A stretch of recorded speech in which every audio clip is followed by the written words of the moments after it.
একসময় ঘূর্ণায়মান পাহাড় এবং ঘন বনের মধ্যে অবস্থিত একটি ছোট গ্রামে স্যাম এবং তার ছোট বোন লিলি নামে একটি ছোট ছেলে বাস করত। তারা অবিচ্ছেদ্য ছিল, সর্বদা একসাথে খেলত এবং গোপনীয়তা ভাগ করে নিত। স্যাম লিলির প্রতিরক্ষামূলক ছিল, সর্বদা নিশ্চিত করে যে সে নিরাপদ এবং সুখী ছিল। এক রৌদ্রোজ্জ্বল বিকেলে স্যাম এবং লিলি তাদের বাড়ির কাছের জঙ্গলটি ঘুরে দেখার সিদ্ধান্ত নিয়েছে। যখন তারা বনের গভীরে ঘুরে বেড়াচ্ছিল, তারা একটি সুন্দর, ঝকঝকে স্রোত জুড়ে এসেছিল। লিলি নিচে স্বচ্ছ জল এবং রঙিন পাথর দ্বারা বিমোহিত ছিল।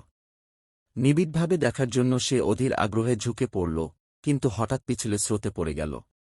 স্যাম সঙ্গে সঙ্গে তাকে বাঁচাতে ঝাঁপিয়ে পড়ে। যদিও জল অগভীর ছিল, এটি দ্রুত চলমান ছিল এবং লিলি ভয় পেয়েছিল। স্যাম তাকে শক্ত করে ধরে তীরে ফিরিয়ে নিয়ে গেল। কাঁপতে কাঁপতে, কৃতজ্ঞ চোখে লিলি তার ভাইয়ের দিকে তাকাল।